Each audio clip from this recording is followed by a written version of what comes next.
just stepped out of a salon. Like you just stepped out of a salon. Like you just stepped out. Final piece. Who are you? I'm Donald. What we saw tonight was part of a 90-minute piece that looked at the actual transformation process from me going to Donald to my drag persona Francesca, and so it was more about the how and the why of the drag and how non-conforming to societal gender norms has affected my life. So some of the things were taken out of context, but when we talked and this opportunity presented itself. Because for me, drag is always evolving. The more I do it, the more I learn about myself. I also wanted to create a story about a gender nonconformist that wasn't in commercial theater or in entertainment and media. It's always a drag queen is a clown. They're in theater. They're always the comedic relief.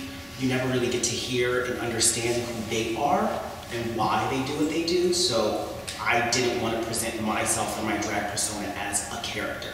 So it was about presenting an image of a gender nonconformist drag queen, but then have that drag queen talk to you about how I almost got attacked from walking down the street for being in drag, or how there's internalized homophobia within gay men who won't date me because I'm a drag queen, and how a gay man that I dated for 6 months, I didn't tell him that I was a drag queen once he found out, our relationship ended.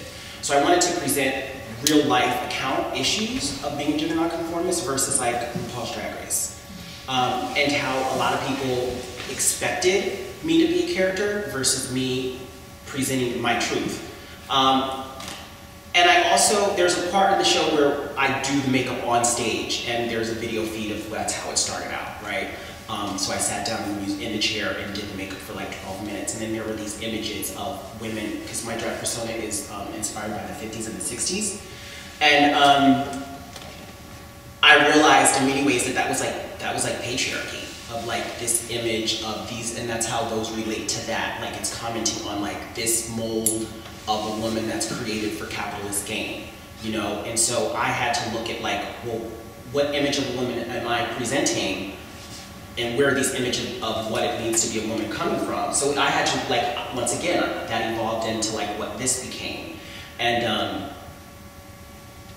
that was like kind of like challenging, and even like in terms of racially, like we kind of got there, but I was like, we don't have time to like investigate that like women of color didn't have beauty ads until like the 70s, like late 70s, And so I wanted to incorporate different aspects of women other than just the beauty aspect. So in the beginning, the lady who you heard speaking after Martha Graham was Judith Butler, queer theorist, feminist, and then there was another feminist African-American, Bell Hooks, kind of talking about how all of those things, her race, her gender, and her age, kind of all these things acting simultaneously together.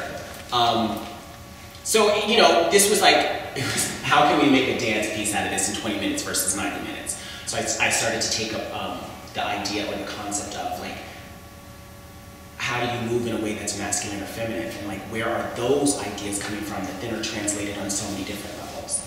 And then the whole idea of, there's this policing mechanism that Judith Butler talks about and Bell Hooks talks about. And in my life, like as a gay black man, gender nonconformist, I'm always being policed. And whether that's happening simultaneously or whether that's happening separately. And if I am not in that box, then there are serious ramifications for, those policing mechanisms. Whether that's like civil rights, whether that's like on a race issue, or whether that's on, physical level of danger. So, how do you take a phrase or pedestrian movement, a walk, walking in heels? What does it mean to stand? What does it mean with the wrist? Like, what are all these things that we can look at and then say whether they're male or female? And then how do you then put the face on, put the dress on, and then move in a way that doesn't like it? I don't know. In my mind, I think it's like non-binary. So those are some of the ideas I was playing around with this. Do you have specific questions of like what it was that you just kind of piece I together? just love to hear it. So, Yeah.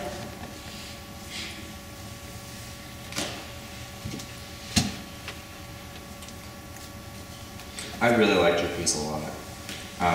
There were a lot of parts of it that I really enjoyed. I thought that the part where you were in the dress and you did the strut, after talking about masculinity and hypermasculinity, was really interesting.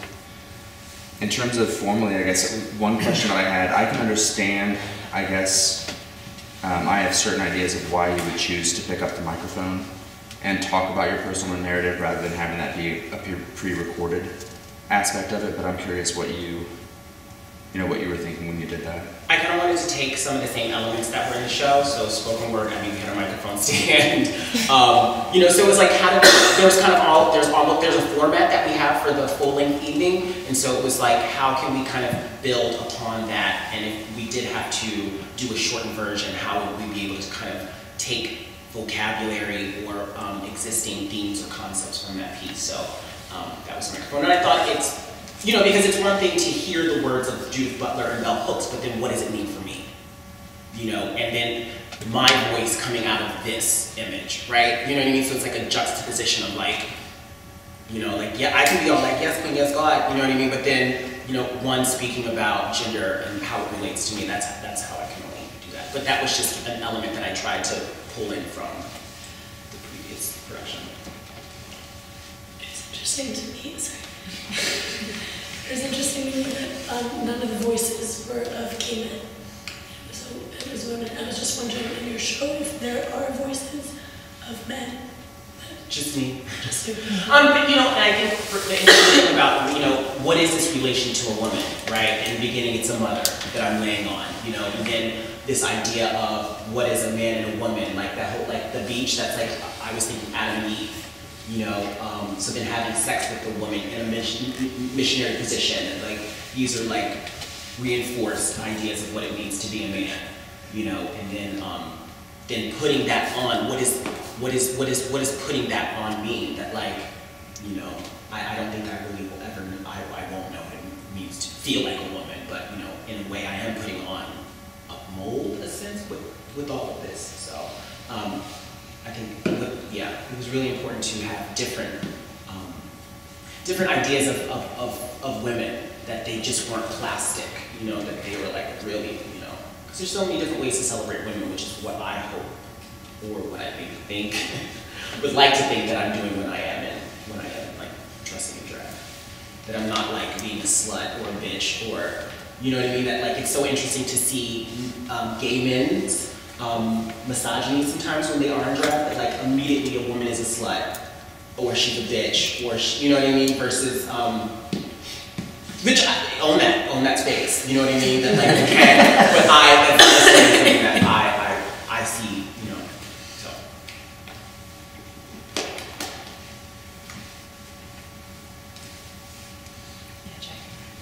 From a technical performance lens, I was really blown away by your interactions with the projections.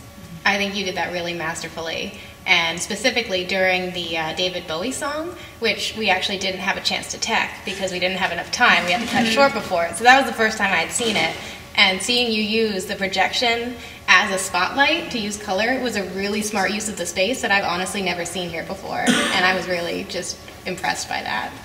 Yeah, the David Bowie was another aspect of like taking like Martha Graham, these ideas of people who transform themselves, right? That like Martha Graham transforming herself. In the beginning, we have a clip of Mommy Dearest, Faye Dunaway preparing herself to be Joan Crawford. Like it's so like I love that image, and so I wanted to use David Bowie, who was a person who transformed himself and was like this god of gender fuck. So in the beginning. That song and the other piece kind of happens after Martha, and then all of a sudden there's an orange spotlight that happens, and then it kind of fades in. So then it was a better transition into a segue with the multimedia video.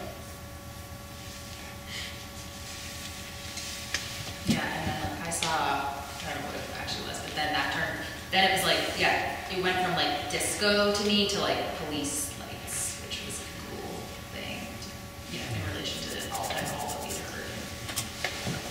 I'll say that like sex moment with the mannequin, that like fucked me up.